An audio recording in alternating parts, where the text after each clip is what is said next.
Kylie's. Heck yeah. All right.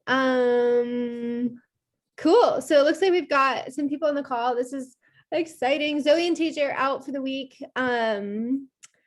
But yeah, we can just do like a quick check-in. I know Kylee got to give a talk at her alma mater this week about nutrition and her business, which is super cool.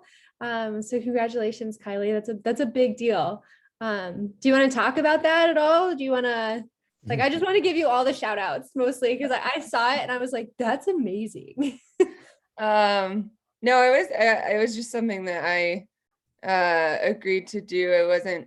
I wasn't expecting to get asked to do something like that. So it was kind of cool. And I haven't even taken graduate level classes at my alma mater. So it was kind of a little bit intimidating, I guess, to go back and present. But at the same time, I was just talking about my experience, like building a business and being an entrepreneur in the space. So I felt like that was much like less intimidating kind of talk to give, I guess.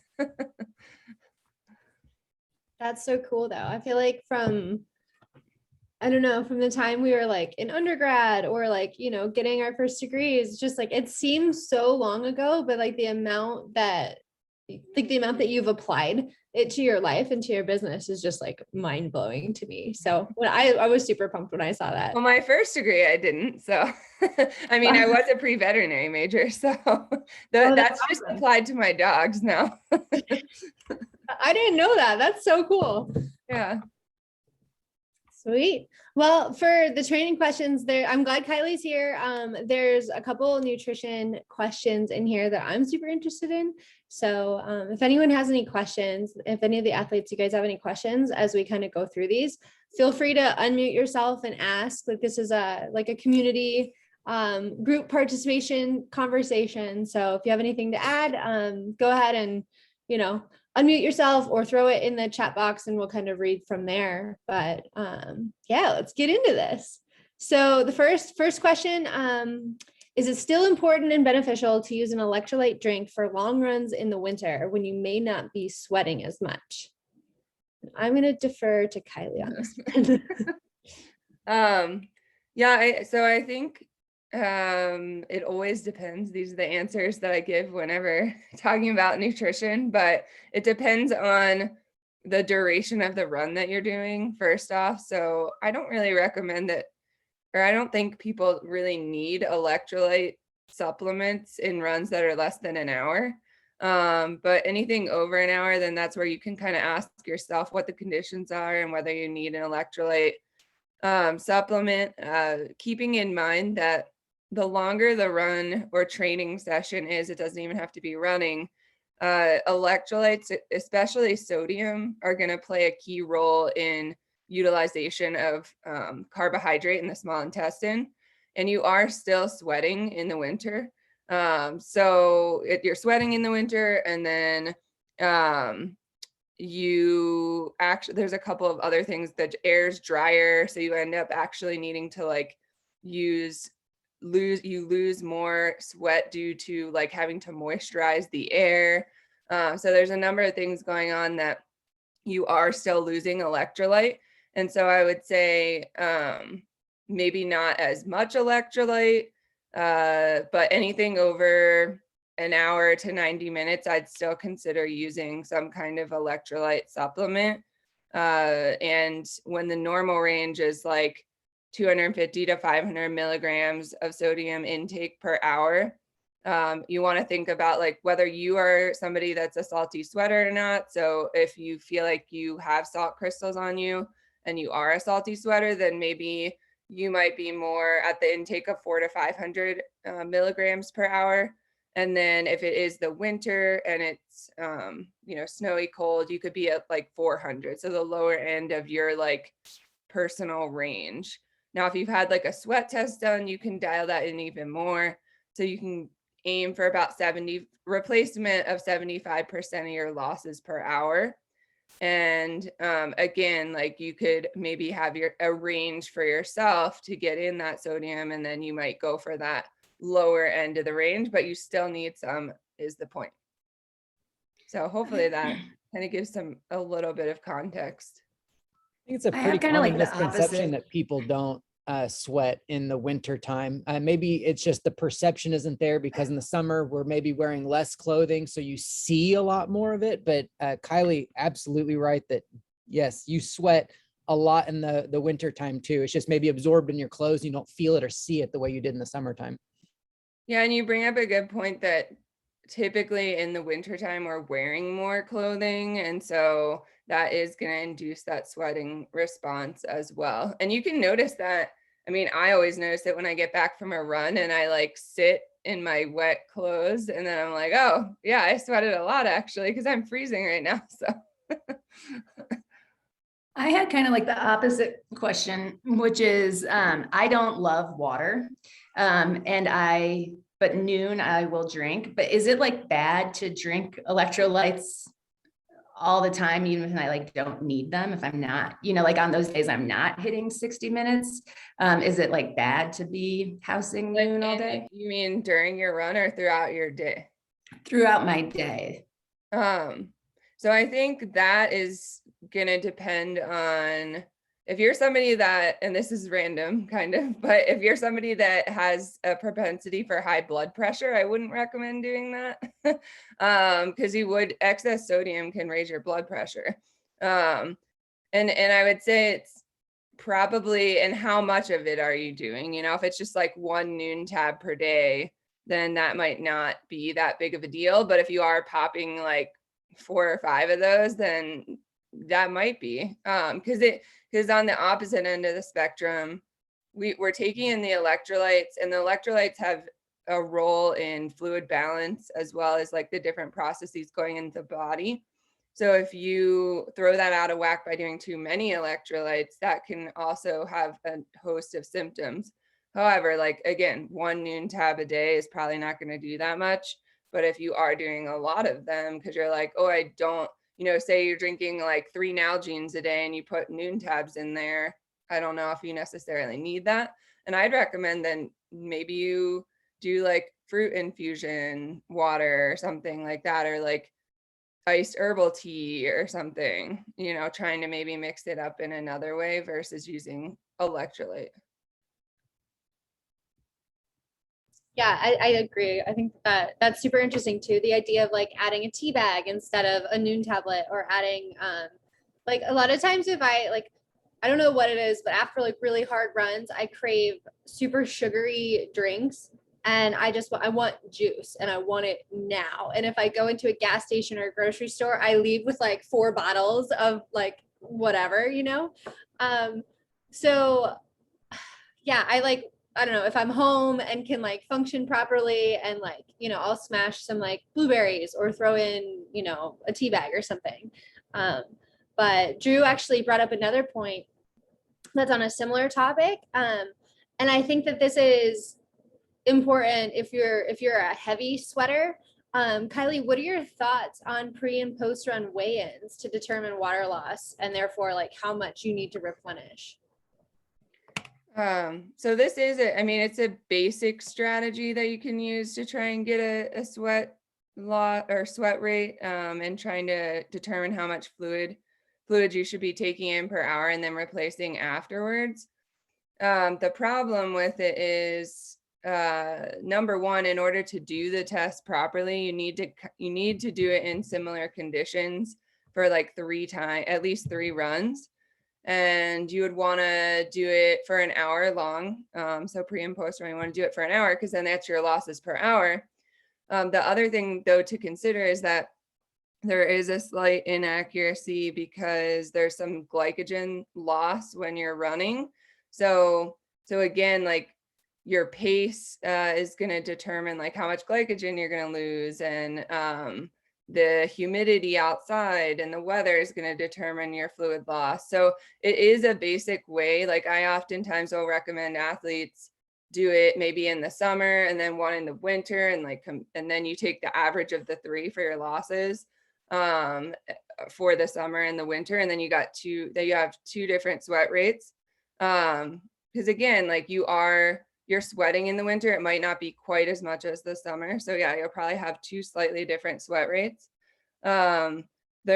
You can also buy, there's at-home sweat test kits, and you might be able to determine your losses through something like that. Like Elevelin is the name of the company, or you can go in and get a Precision Hydration is the other one, and they do an in-person sweat test, and they're all over the country, in the US anyway. So sorry, I don't know about internationally, but you can do some things like that if you want to dial in the sweat rate even more. And I guess I would say if somebody is having trouble like with cramping or bloating, gas, diarrhea, et cetera, during their training and racing, and they have a hard time dialing it in after they've made changes, then that is something that I would recommend for those people just trying to maybe pay a little bit of money to get the sweat test done and actually get it to be a little more accuracy there. But it's not a bad starting place, I guess. So to answer, I would say yes, it's a good starting place. I would consider doing it summer, winter, and then you want to do the same type of run and like same conditions. So some athletes too might do it on a treadmill and kind of in a room that has a similar temperature, and then you do that 3 times an hour run, and then you take the average of your losses. So you divide by 3. Interesting. And then once you have the losses, you're actually typically not going, for a lot of heavy sweaters, you're not going to be able to replace 100% of your losses every hour. So you would similarly probably do about 75%, aim for 75% replacement per hour. Okay, that's fascinating. I like the idea of aiming for 75% per hour is like, I'm trying to do the math in my head and I'm not good at math. So that's something I'll definitely like need to practice. Kylee, I think I'm hearing you say like, it's something that somebody might want to pursue if they're having some issues coming up, but like if they're feeling good and training's going well and these things aren't happening, that it might not be worth it to take that effort and dial things in that specifically. So you can start with the standard like 16 to 20 ounce recommendation per hour. And a lot of people are going to fall within that range. And so if you do that and you're feeling good and you're training, that's the thing, you have to practice it. It's not like race day, oh, try 16 to 20 ounces an hour. If you feel good in your training, then I don't think that it's necessary to do any more than that, you know?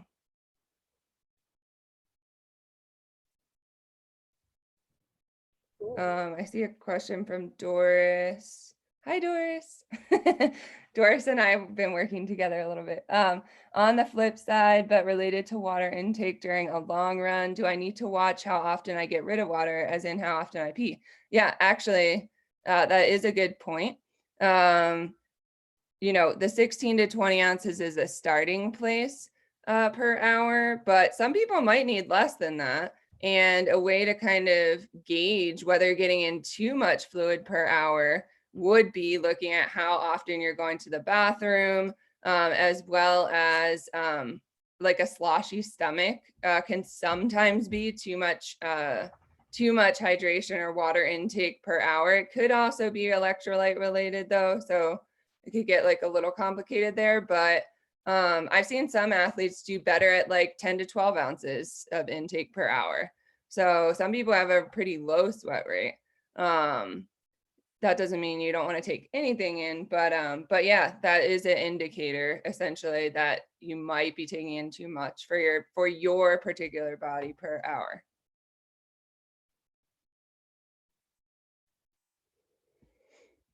That's interesting. And it's cool how like unique every athlete's physiology is. And so kind of like dialing this in and knowing it for yourself is like pretty cool. But again, like unless you're having significant issues, it might not be No, I mean, the biggest thing is people need to organize their fueling plan. That's kind of, I think all of us coaches would agree that, you know, training for a big race and you just neglect to practice what you're going to do on race day, that's not the greatest thing to be doing, because it can ruin your whole race. You know, I harp on my athletes, if they're getting ready for a race and they haven't told me like what their nutrition plan is in the run log, I will ask them like every long run week, like, okay, what did you have? Like, what's your plan?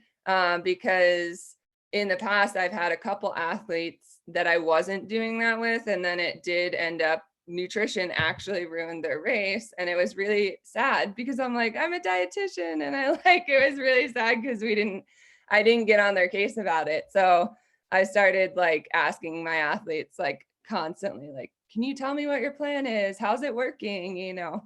So I think that's the most important thing, that you guys are practicing it, you're organized, you're intentional with it, and you're feeling good in your training with it too. Yeah, that's a really good point. And that's something that I like one of the things that I learned from you, Kylee, is that like in my own training logs with my coach and then with my athletes too, I'm like, tell me what you're eating, tell me how you're fueling. And, you know, like go like try something new, try something if like try your backup plan on this long run, because if your stomach flips or if there's not something at the aid station that you're expecting, like you need to know how you're going to react to these other things. And so kind of just like gut testing and gut training for longer runs and races is so important. But there's another question. Sorry. I just think that relates to another one of the questions like on our list about like, so that gut training, because I've been talking with athletes about this, like we want to try different things, we want to have backup plans. And it's like, you know, the question I'm getting is, how do I go about trying different things that's not just trial and error? Or like, is there any sort of scientific way to like make sure that I'm ruling things out and like not getting my signals crossed? So just like any tips for that process of finding what works. Yeah. So the question she's referring You want me to to. answer that first, Kristen? Or Yeah. The I'll question. answer that first, and then we can do the other refill question. Okay, cool. So the question Sarah's referring to is like, what's the best way to test different fuels and track how they're working?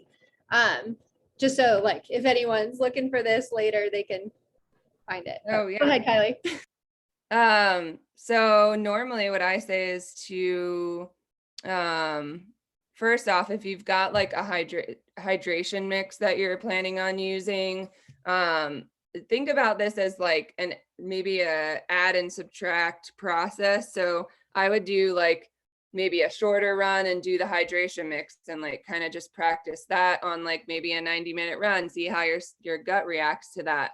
And then if you have gels or food blends or chews that you want to use, only use like one brand at a time, and practice it for a couple weeks. So you add that to the hydration mix, and you see, okay, does this Spring Energy awesome sauce, like, does this work for me for a couple weeks in a row? And this is why you want to practice like multiple months in advance of your race, because if you don't do that, then you're not actually able to tell what's working.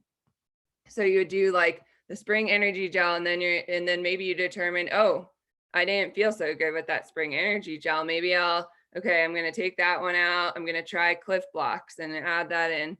Okay, feel great with the Cliff Blocks. So keep using those, feel good. Then with food options, again, you want to do it like one at a time. So you would do like, maybe you do potatoes like one time, and then you felt good. You repeat that again. You do want to repeat it a couple of times with the new things that you're using. And then if potatoes work, great. Then if you want to try another food item, I'd say take the potatoes out, add another food in, try that. And then if you want to use multiple food items in the same event, then I would do a run where you're using everything together, like, I don't know, 4 weeks out or something, so it can be a really like long process if you're actually doing it correctly, to try and see like what is working for you. that is why, like, I'm always harping on people, even if their race is like 6 months away, because I'm like, okay, let's get on this process. Because you don't necessarily, like, if you start taking in like, oh yeah, fig Newtons, and then I had these potatoes and this like random gel, and I had these stomach issues on my run, you're not going to be able to tell what caused the stomach issues. So then you got to start from square one and try and figure it out. So you might as well do it in an organized manner from the beginning to try and dial something in. The other question was, what's the best way to refill on hydration mix during long runs and ultras? Most water bottles are 17 ounces. So yeah, and then Zena said, I carry the powder in empty noon bottles. I'm guessing they take approximately 2 scoops of scratch or tailwind. Oh, tubes. Okay. Yeah. So yeah, I would suggest just doing something like that, like a little baggie, or that's a great idea and way to kind of recycle the noon tube thing. So I love that. I haven't had anyone tell me that. So yeah, you just carry extra with you. I wouldn't necessarily rely on a race's hydration option unless you're really confident that what they're having on the course is what you're used to. Because even if it is the same hydration mix you're used to, the concentration of that might be much different than what you've been using. And even just the product, it's not just the product itself, it's the concentration that you get used to when you're training. So you just want to be careful if you are using hydration mix from a course, like a race course or something. So I just suggest taking it with you. And then fluid wise, with a really nice thing, if you guys don't have it, is having like one of those filter bottles. The soft bottles that have the filter built into the cap is so awesome for adventures. You obviously can't put hydration mix in that, but it's really, really handy on like long mountain trail run things where you might not be able to like carry a ton of water. Yeah, absolutely. And I think one thing that I've learned that I really like doing, especially during longer races where you have a drop bag or you have a crew, is to, instead of like, I mean, if you have multiple soft flasks, like if you bring like, 4 or 6 for a 50 miler or 100K or something, you can put that drink powder in the empty soft flasks and like have them ready for when you come through the aid station. Just fill them up with water, throw them in your pack, give your crew the empty ones, and go. So that's just like a thing that I do for like time saving in those situations. But I love the idea of doing that with the noon tabs or the tubes, like reusing the tubes. That's really cool.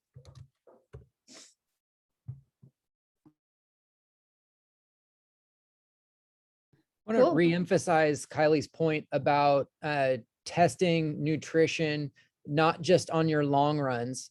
Short runs are good too. So sometimes saving, obviously the long run is going to be better for seeing how maybe your gut reacts over like a longer run with effort and just fatigue and all that being associated with a longer run. But on your shorter runs, you can look at things like flavor and palatability and things that just are easier to get down. You don't necessarily have to wait for a long run to do that. So training for your event isn't just running, it's nutrition and it's sleep and it's everything we talk about every week. And so really doing all you can to narrow down your nutrition plan before your race, not just on long runs, not just one day a week, would be super helpful. Yes.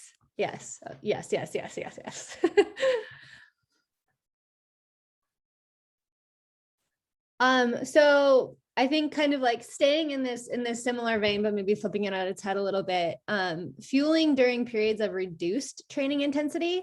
So if you're injured or if you're taking a down week or some time off, if you're on like a rest period, how how should we approach nutrition in these time periods? And I think that again, it'll probably depend on the athlete, but I'm interested in Drew and Kylee, what you guys think. Because I think for me, with athletes who are injured, I typically I encourage them to continue eating, continue fueling. Your body needs those calories, that fuel, that nutrition to heal. Whether you're injured or whether you're just having a recovery week, you still need to fuel as though you would during maybe not a high training load, but you got to feed yourself. You have to continue to fuel properly. Two things that we talk about routinely within Microcosm are one, whether you're taking a break or day off or let's say a short period of time, you do not need to be restricting calories. You need to continue as best you can your normal routine diet. Over a long period or a long break, if you have a injury that requires you to take several weeks or months off, I'll let Kylee dive into that. The other thing is that it doesn't matter whether you're running or not running. We talk about never going to bed hungry. You never want to restrict your body from what it needs, like Kylee or like Kristen said, to recover and just run everyday function. So those are two really, really important things, I think.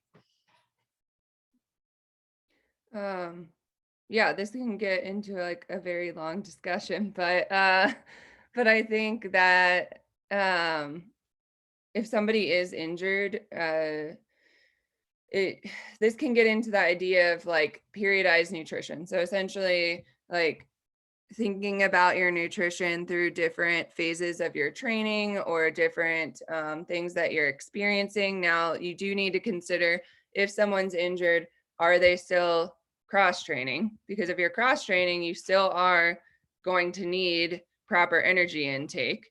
If you're not cross training at all, then yeah, you're going to have reduced energy intake. And also your macronutrient composition might be slightly different. So if you do have reduced training volume, I'm not saying you need to sit there and restrict food, but you might need to think about, I'm not doing as much activity, so I might need a shift in my diet. Maybe I need more protein to help with healing, a little bit less carbohydrate, because I'm not doing as much aerobic exercise. And then you do want to focus heavily on high antioxidant intake, so high amount of fruit and vegetable intake, a variety of colors.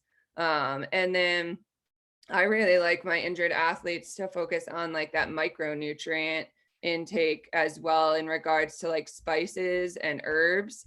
And I know it might sound trivial, but actually things like turmeric, ginger, those sorts of things are really going to help with the healing process. So some inflammation is needed to help you heal, but when we kind of it's tipped over the edge, that can lead to injury, and then that can perpetuate in the injury cycle too. So trying to use some of those things when you're healing, and maybe not even necessarily a supplement form, but a food form, because there's a lot of bioactive components in food that are going to be a bit different than if you were to just do a supplement.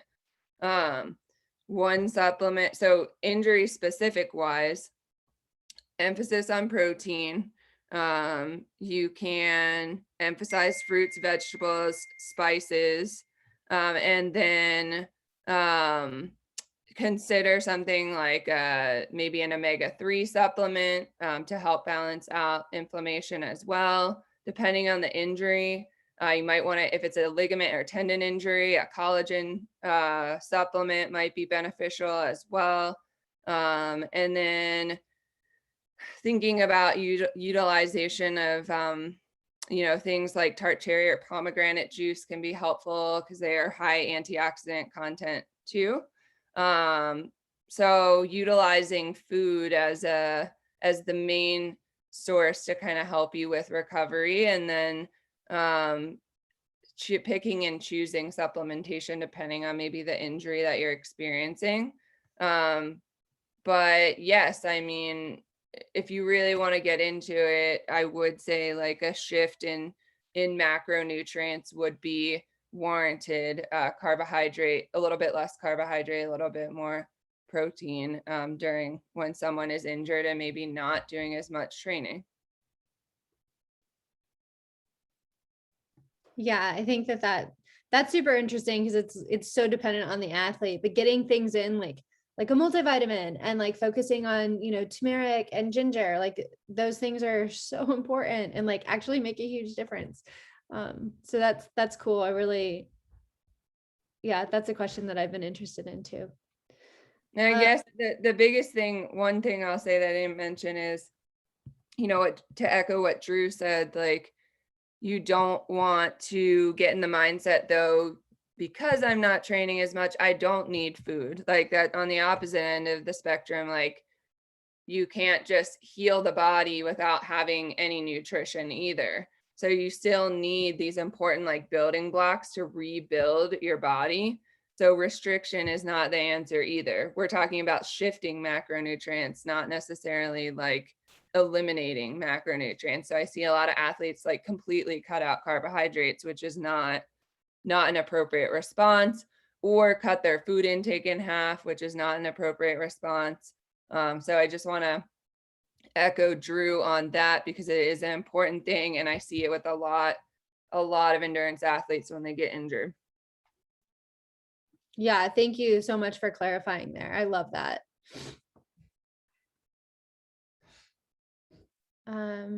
So as we continue with these questions, I know we've done a lot of like nutrition heavy questions. So Kylee, thank you for being like our voice of reason and expertise here. This is so good to have you here on this call.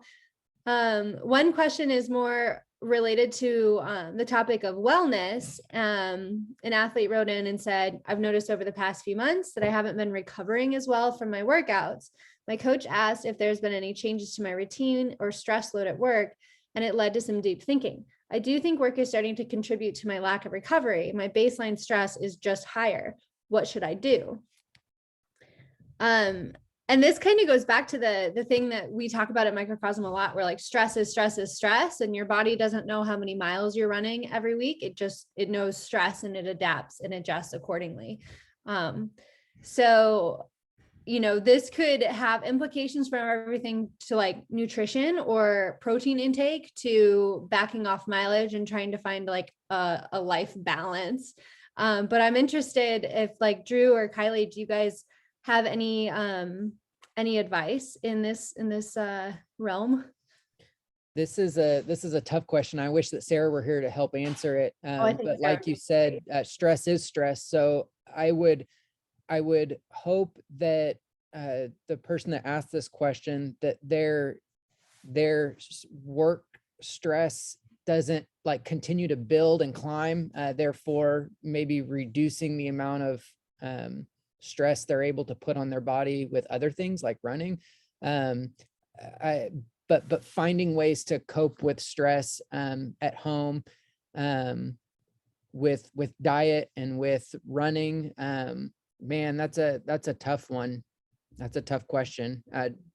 Overall, you have to find out, like they said, that their baseline stress is higher, which makes me concerned. The idea is finding a way to reduce stress cumulatively, especially, I mean, obviously we have to work to pay our electricity bill, but man, that's tough. I'm not going to be of very much help with this question.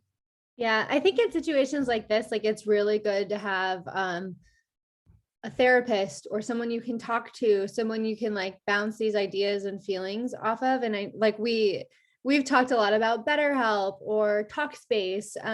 These are like resources that have proven to be incredibly effective, especially, if you just need to like talk it out, or if you need like more professional counseling to get your overall stress levels down. But I do think that like really focusing on what you can control in these situations, like recovery, nutrition, mindfulness, like maybe adding in meditation practice can help kind of like calm the nerves, like I don't want to say like calm you down, but just like bring you to a place of I don't know, like a meditative place, so that when you are in these highly stressful situations, you have the tools and you're building, like you've got the tools you need in place to kind of attack these situations or handle these situations, whether it's like breathing techniques or, just, I don't know, like going into more of like a just a different mindset where, I think basically what I'm trying to say is that, like, control what you can and just try to hold what you can't lightly, because there's so many things that are out of our control. There are so many things that happen every day that, that just happen, and we can only control our reactions to those things. So in cases like this, like, yes, work is important. You have to pay the bills. We understand. But I think really honing in on the things that you control, recovery, trying to get to bed an hour, like 30 minutes earlier, reducing screen time, could all be really helpful ways to navigate this situation. One thing that I have athletes do sometimes is like make a list of all of the things that are contributing to stress levels, and then you can kind of identify like which ones can I have some form of control over, like you're saying. And typically if an athlete says, oh, there's nothing I can change, like it's just nothing I can change at all, that's not true. And they write out the list. Because kind of like you were saying, like, social media time, or I don't know, I'm stressed because I spend like 5 hours a week on meal prep. Well, maybe you don't need to do that. Maybe you think about like offloading some of your stress onto someone else. Like you get a meal delivery service, or I had an athlete hire a cleaner because cleaning was like super stressful for them, and it was just adding more stress to their week. So like, what are some things that you might be able to allocate to someone else, even if you're like, yeah, but that's an expense. Your health is important as well. And so it's an investment in your health. It's not necessarily like an expense if you look at it that way.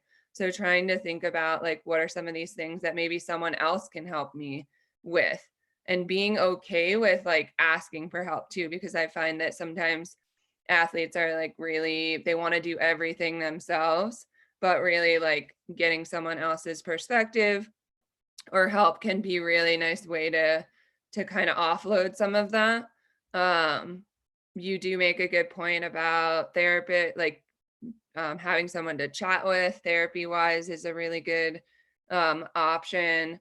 And then thinking about like, what are my routines as well? So like evening routine, do you have a wind down routine in the evening? Thinking about your morning routine, like, am I getting my day started off on the right foot, or am I just waking up and then like I'm stressed because I got up so late, and then I'm just like going right into work? And having some time there might be a good way to work on things. And thinking about making small changes to your routine that might be beneficial and might impact your stress levels. I will say, like, if you are constantly stressed, that hormonal levels, cortisol levels, if those are going to be high all the time, and that can lead to higher injury risk, because cortisol is a catabolic hormone, which means that it breaks down muscle mass, and it can also throw off things like your, if you're a female, your cycle.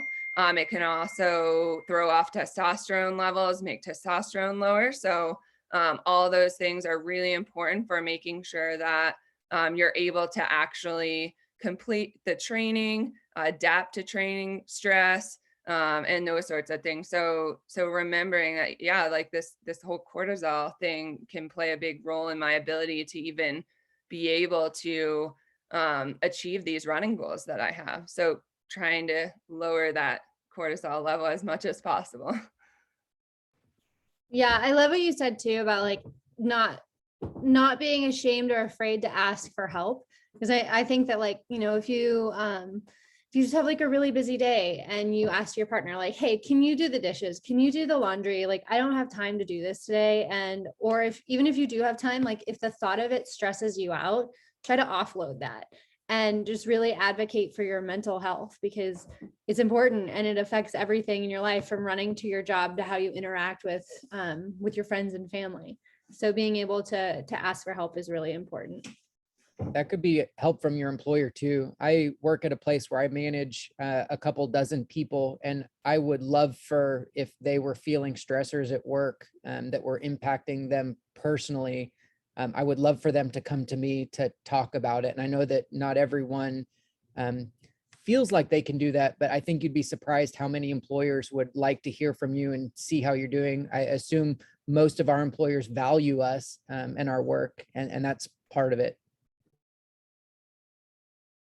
Yeah, absolutely. And I don't manage anyone in my job, and in my day job, but I work on a team, and, you know, we have check-ins at, like, you know, I'll meet with another copywriter once or twice a week. And then we have like a group check-in, you know, every Thursday. And it's just like, hey, how's everyone doing? What's going on? What are you working on? Is there anything we can offload, or can I take bits of things off of your plate, or can you take some off of mine? So like finding a comfortable, you know, finding a group of people within work that you can like have these conversations with, you know, maybe that's advocating, you know, set some time on your calendar to go for a walk around noon, around lunch every day, or whenever you have time, or, you know, go for a walk with a coworker, get coffee with a coworker, get out of your regular office space or routine, just to kind of like break that up and like,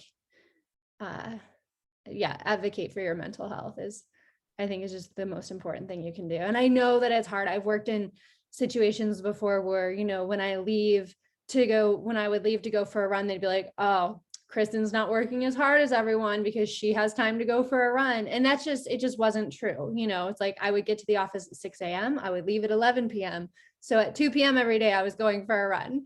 And that's okay. Like you can make those decisions for yourself and like take those actions, you know, control what you can. Sarah's back. Sarah needs to contribute to the Yes, Sarah, we've needed you on this. The question is, over the past few months, I haven't been recovering as well from my workout, and this athlete's baseline stress is much higher than normal. And they think, I don't know who wrote it, and they think that it's starting to contribute to the lack of recovery. What should I do? So we've talked about everything from controlling the controllables, talking with a therapist, you know, advocating for mental health and for yourself and your training. I would love to hear your perspective on this as well.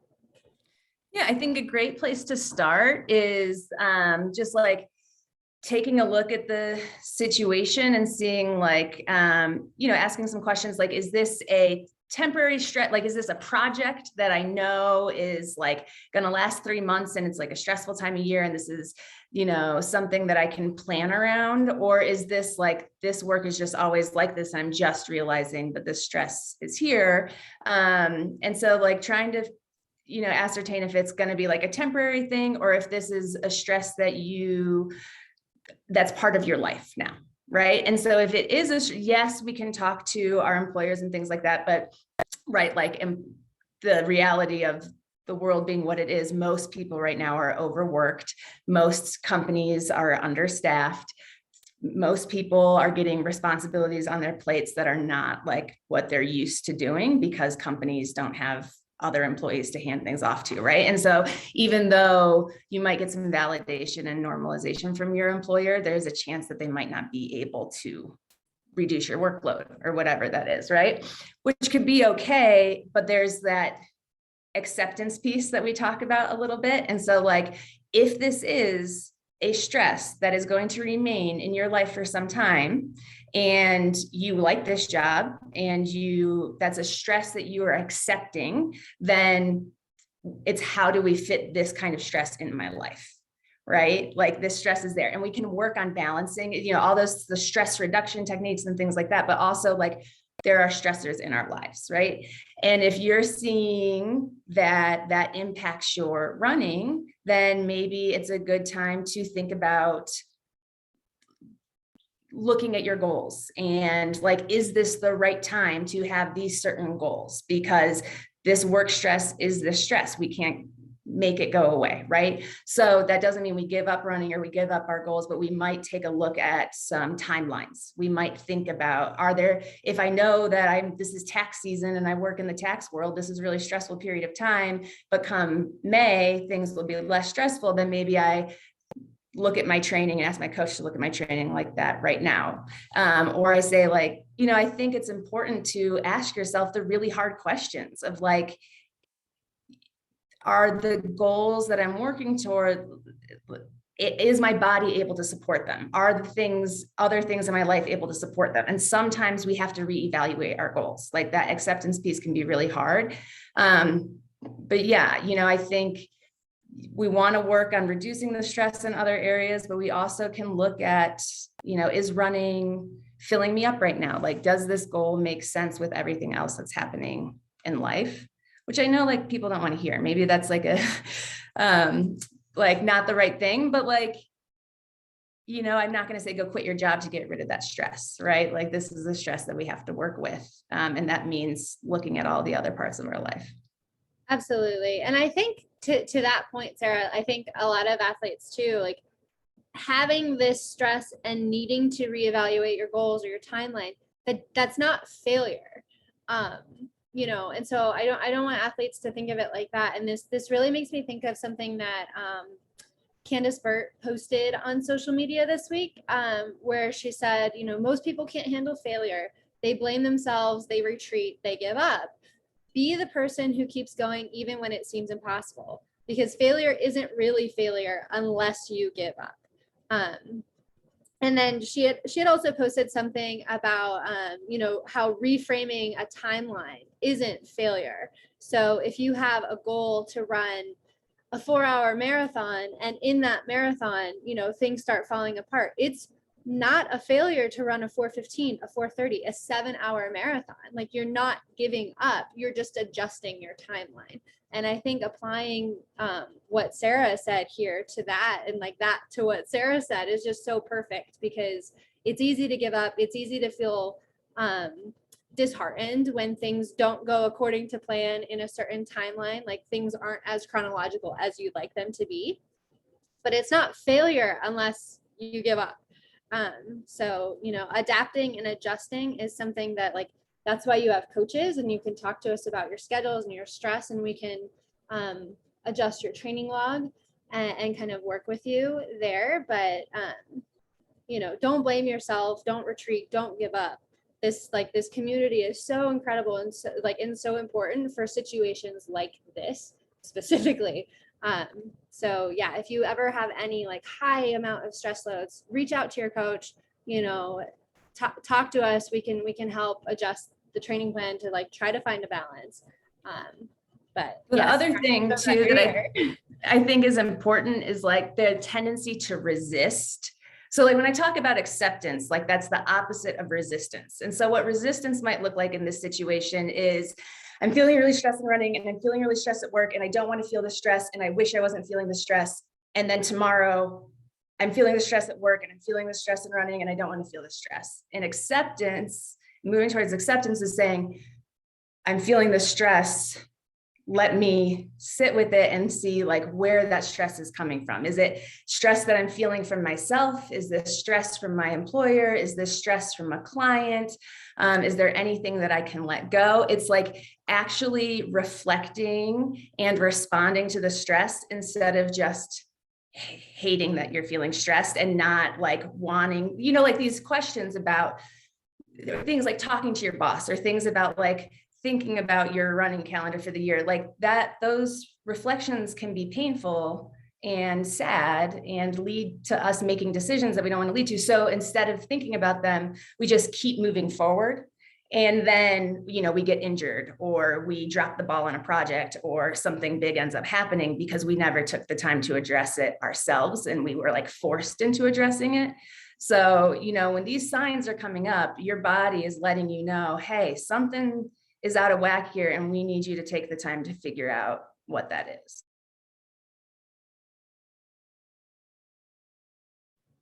Exactly. I love that. I love the idea of just like taking the time for yourself and not constantly resisting. Because that's definitely my gut instinct is to be like, no, I can handle this. I can, you know, like, why am I feeling so stressed? And like sometimes getting more angry about it than is necessary. And it's not helpful. So I think I love I love everything that Sarah just said about acceptance. That resonates so strongly with me. I think that's a really like that. I'm so glad you're here, Sarah. That was like the perfect question to finish on. So yeah, if any of the athletes, if you guys have any questions or want to like, you know, add anything to this conversation, again, feel free to unmute yourself. We've got a couple extra minutes here. So if anyone has any follow-up questions or any questions we can address within the next 4 minutes, let's do it. Bueller, anyone? Okay, that's fine. We can wrap this up, but thank you so much, Drew and Kylie and Sarah. I know this was pretty nutrition heavy, so I'm glad that everyone was here. This was a wonderful conversation to get my Friday started off. So I'm gonna try to take all this information and apply it in the next week or so. So we'll see you guys next Friday. Thank you so much for everything. Bye, guys. Thanks, guys.